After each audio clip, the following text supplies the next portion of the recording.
Patrice, il y aurait des œuvres maudites? Oui, je lis ça dans le Figaro. Il y a même une série sur les œuvres maudites. Alors, Macbeth, pièce de théâtre, film en compétition à Cannes aussi. Et selon la légende, prononcer le nom de Macbeth dans un théâtre porte malheur.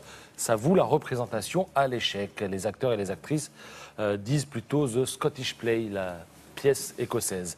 Et de fait, il semble que les productions sans catastrophe soient extrêmement rares. Le Figaro écrit qu'il faudrait un livre pour raconter toutes les catas qui ont accompagné les représentations de la tragédie la plus célèbre de Shakespeare. Alors, lors de la première représentation, par exemple, on est au XVIIe siècle, l'un des comédiens meurt tué à cause d'un poignard qui, en fait, aurait dû être factice, mais qui n'était pas factice, donc il est mort.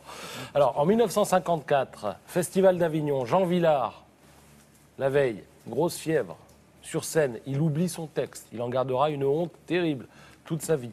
Jean-Pierre Vincent monte la pièce dans la cour d'honneur quelques années plus tard. Et là, Mistral. Alors la couronne de Macbeth s'envole, le public rit alors que c'est une tragédie, enfin, tout le monde est écroulé. Et sur scène, vous avez les robes de femmes qui avaient de larges paniers, vous savez, donc pas de meilleure prise au vent, en fait. Donc elles tombent par terre.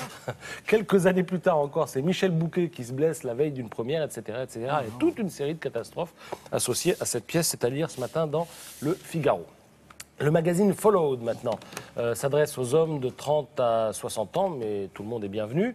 Alors, j'allais dire, ça vient de sortir, c'est le numéro 3, et c'est très, très intéressant, avec notamment ce mois-ci une interview de Joe Starr qui est jubilatoire. Alors, il parle de musique, il parle de cinéma, il dit « Je ne connais pas meilleure école de la vie que d'être élevé dans la mouise, on va dire ».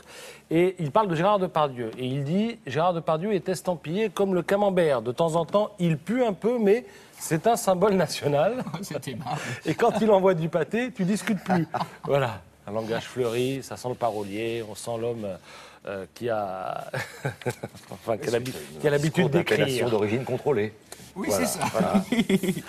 Dans le Parisien maintenant, cette photo de ce qui fut l'atelier de Pablo Picasso. Oui. Voilà, pendant 20 ans, il a travaillé là, il a même fait Guernica, peint Guernica à cet endroit, et cet atelier devait être transformé en suite hôtelière, parce qu'il se trouve dans les combles d'un bâtiment qui est destiné à devenir un établissement de luxe. Or, ça a fait polémique. Finalement, le propriétaire de l'hôtel de Savoie, c'est de ce bâtiment qu'il s'agit, et la famille ont trouvé un accord. L'atelier ne sera pas transformé en suite hôtelière. Il sera aménagé pour accueillir des conférences données par des experts et des chercheurs qui évoqueront évidemment la vie et l'œuvre de Pablo Picasso.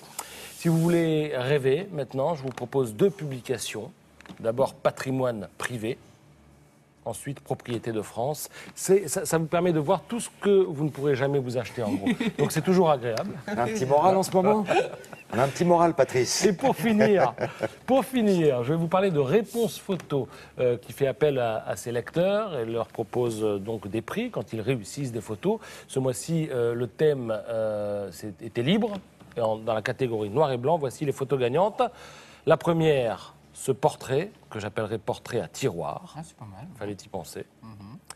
Deuxième prix, alors 100 € pour l'auteur de cette photo. Deuxième prix, 75 € pour l'auteur de cet autoportrait. Oui, parce que la femme que vous voyez là, c'est aussi elle qui a fait la photo, donc j'imagine qu'elle a utilisé un retardateur. Ah oui. Voilà. Pas traîner, hein. Elle est allée se jeter dans l'eau.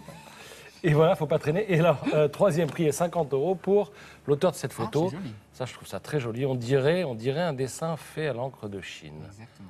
Voilà. Il y a même une catégorie couleur, mais ça, promis, demain, lors de la 2e revue de presse, je reviens vous en parler. Avec grand plaisir, Patrice. Merci beaucoup.